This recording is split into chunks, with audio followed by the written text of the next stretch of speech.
Hey everybody, and welcome to another helmet ballistic test video. I am Mike B, and I'm here with my lovely associate, Devin K. And he's going to be working the camera and also helping out shoot this Polish WZ6775, we'll talk about that in a second, helmet. So this is a standard issue. The shell itself was standard issue in the Polish military from 1967 through the early 90s when it was replaced with more composite helmets, but these were used in reserve capacity up until the early 2000s from what I've been told. Don't know how true that is, but it was replaced starting in 1993 gradually. Now, in 1975, these were obviously designed in 1967. In 1975, the Polish military realized that they could kind of streamline their liner system to make it replaceable a lot easier and a little bit more comfortable for the wearer and less wobbly. So they came out with this liner, albeit a lot of the original shells were simply retrofitted, so we don't know how old the shell actually is. It does not say in there, but it's going to be the same shell design, which is why I chose this one. It's been bent a little bit crushed, but the steel is still intact and the liner's kind of ratty, so that's why we chose this particular piece to do a test on. Now, before we get started, let's just go over a couple caveats that I know somebody, quite a large number of you are going to be already frantically typing. Why are you destroying a piece of history? Oh my God. Well, the whole purpose of us doing these tests are because we appreciate history. Devin and I are helmet nerds. We collect helmets from all over the world, from all time periods. We love them all.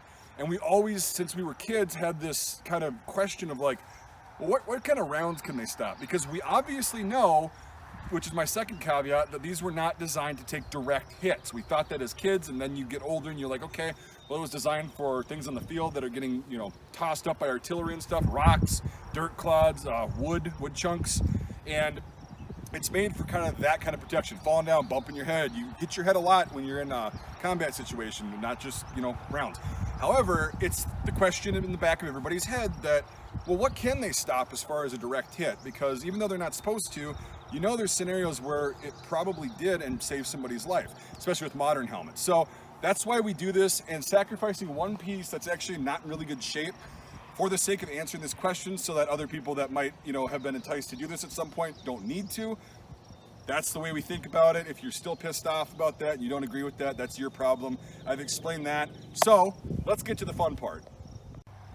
So the first round we're going to be testing against this at about 5 yards because that's a distance that Devin and I feel fairly confident we can hit it consistently and in the right spot.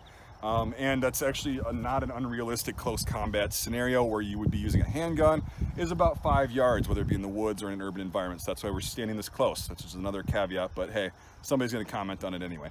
Anyway, so we've got the Czechoslovakian VZ50 pistol, chambered in 32 ACP. We're going to be shooting a 71 grain full metal jacket bullet at the front of the Polish helmet.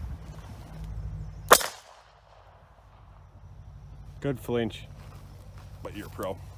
It's all right. It happens. I have ear pro. I just, that was a surprise. It's always surprising when you like. Yeah, you think you have it in and you don't. Yeah. Okay, we're good. So it glanced it. It's looking really good. There's like next to nothing. It didn't even really touch the liner even. You notice that steel band on the liner? Didn't even so really it did what touch it's supposed to that. do. It just dinged it off. Bam. Perfect. So far, so good. Alrighty, so it passed 32 ACP. Now we're going to shoot it with a 9x18 Makarov. We don't know the weight of this. It's just commercial tool ammo, right? So. Did you hit the exact same spot? Just above it, it looks like. Well, hey, that's actually really good. Little do you know, I'm just sandbagging you and trying to hit your target over and over.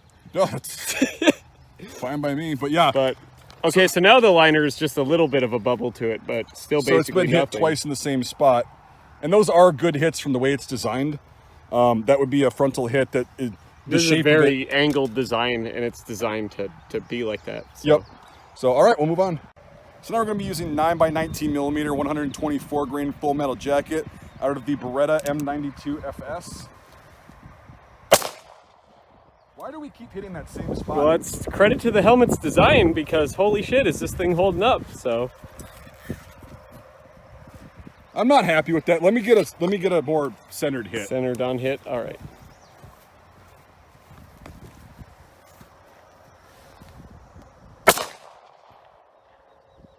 Did I hit the same I think spot? you just nailed it again. Yeah. There you we go. Okay.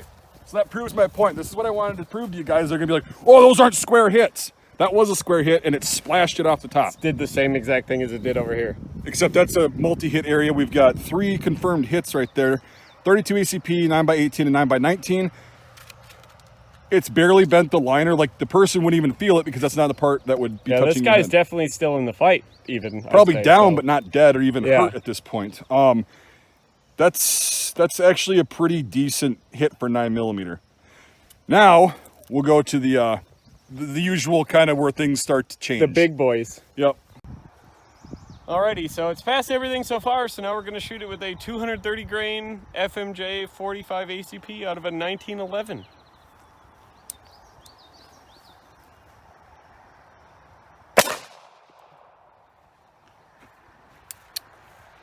Not bad at all. Not bad at all. This is still basically Well, let's just see the deformation really quick. not deformed the liner at all, really. So it hit above the band there. So this guy, he wouldn't have even felt that either. I mean, he's gonna snap his neck, but wait a second. Where'd that come from? Oh, that was probably that 9mm because this is angled down. Oh, so you went underneath it, that first one where you didn't But know that's we hit weird it? how that penetrated. Yeah, it's definitely the 9mm that I... Missed and it just went out the back Yep, because it did move a little bit. But I wonder why it went through. from one direction and not the other. Is the steel designed? I don't think it's two zone. They wouldn't have had that technology to wanna do put that back that. on? So I don't... that's really weird that it would blow out that easy from the inside, but be that good from the outside. I think it's just, once again, it could be one of those things where it could just have some impurities in the steel. Well, back and here, there was you know? nothing to absorb the shock like there is here with the head. Fair. That might be it. Yeah, true. Still interesting though. Very. Now the real test. So now we're going to be doing the big boy test of shooting the 7.62 by 25mm Tokarev, which is the pistol cartridge that defines what we consider a great helmet from ones that are like average or okay and something like that. This is including composite helmets, because a lot of composite helmets will not stop this round. A lot of modern level 3 body armor in general will not stop this round. This is 1980s Romanian surplus. I forgot the grain. I think it's 85 or 95 grain, but don't quote me on that because I'm not completely sure. So if it stops this or deflects this, we're in business.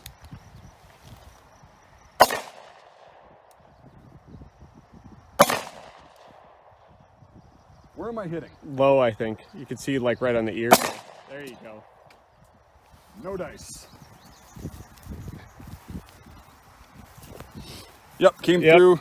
You can see the little dimple right there on the Okay. backside. So That's not like a world game ender. Like no, I mean going through one side is expected, you know, Yep. on these. Considering we've seen this round go clear through composite helmets.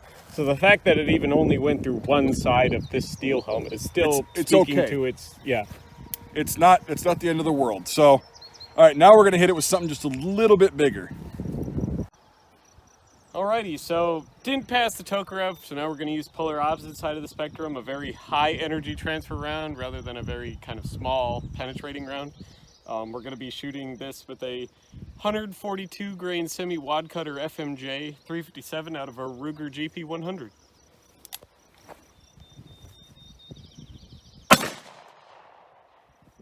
Did you nail it? Yeah, cracked it. Oh, geez, yeah. So that's pretty typical. Sorry about the wind, guys. This is what happens when you're not sitting in mommy's basement. In a nice temperature-controlled, environmental-controlled situation. I'll try to mitigate it, but again, that's something that everybody complains about. Ooh, the wind. We're getting a lot of those really cool Yeah, fractures in the steel with these ballistic tests lately. yeah, especially with the Eastern Bloc helmets. That's really cool. All right, well, I guess we'll wrap this video up then. So overall, as you saw, this performed like most other Eastern Bloc helmets did, which is not bad at all. A lot of people, I think that was a thing in the US, it was part of the propaganda during the Cold War that just kind of boiled over where, oh, everything they make is garbage, it's horse shit, you know, it's cheap commie crap and whatever. They don't know how to engineer, they just copy everybody, it's just low quality with guns, vehicles, everything like that. And it was true in some isolated instances, but it's also true here. The Ford Pinto, for example. But so what happened was that kind of carried over, and everybody assumes that Eastern Bloc everything is crap, including their steel helmets. Well, from what we've tested so far up to this point, most of the Western European and North American helmets that we've tested have not been good at all. Steel helmets, I should say. My bad. Steel helmets. So that's kind of a fallacy that we're finding out through these tests. Again, it's a big reason why we do these tests, because we're curious, and it debunks a lot of FUD lore and myths regarding Eastern Bloc equipment specifically, even though we don't do that. You know what I'm saying? So as far as a rating, if you guys, because a really common question that pops up in the comments is, would this be good for ballistic protection? And while I'm not going to say yes, I'm going to say that if I were on a budget, would I be comfortable personally wearing this in like a shit hit the fan scenario? And I'm going to give it a pass or a fail on these helmets instead of doing a more complicated system that, you know, Devin talked me out of, probably for the better, because you know how I get. I'm already rambling. Give me a system of 5 different rankings and I have to explain why. Anyway, so for me, personally, my opinion, not advice at all, this gets a pass in my book. This is better than a lot of the steel helmets we've tested, not as good as most of the composite helmets we've tested, but if I were on a budget, something like this, it would get a pass from me personally. So with that being said, shameless plug, because I have to do it, I love shooting helmets that I sell in my shop at mikesmilitaria.com. Link to that is in the description if you didn't know about that already. I generally try to keep these in stock because A, they're really cool, B, they're comfortable, and C, I think they're well designed. They're cheap too. They're cheap. They're one of the most affordable helmets until they were like, well, that was until you made this video, and now it's no. They'll be around for a bit because again, Poland used these until not that long ago, and they're still surplusing a lot of stuff out. So with that being said, these are available. Well, should be available. If they're not, they're out of stock. You can sign up for the email notifications or whatever. But I try to keep these in stock as much as possible because I like them myself and they're cool. Anyway. So if you want to support the actual channel and, you know, ballistic tests like this, even though this came from my you know, inventory at Mike's Militaria, we've done a bunch of other helmet ballistic tests that were really expensive to do, but we were able to finally do them after years of requests because of Patreon support and channel member support. So if you would like to support this kind of work and you want to see more cool content like this, more shooting videos in general that cost a lot of money to make, you can become a Patreon supporter or channel member by visiting the link in the description for Patreon, which right above that is a link to Devin K's channel. He does a lot of similar content. He knows more things about certain things than I do and vice versa. So if you're into this stuff, you need to check his channel out for sure too. $5 a month or more on either method of support gets into my Discord server, which is actually a really fun time. I enjoy the hell out of that server and the people who are in there because they believe in what I'm doing and I appreciate that. And we have similar interests and there's just some really cool people that have information that I didn't know before and I love learning. So it's a really cool spot. Plus it's fun, it's interactive, some shit posting goes on there, you know, the typical stuff, but it's actually a really informational and kind of fun server. Anyway, so that's what you can get for being financially supportive of the channel. Now, if you want to support the work but you can't do it financially, that is totally fine. I completely understand that and that's not a problem. You can still support us by oh, there's a map, never mind, we'll talk about that in a second.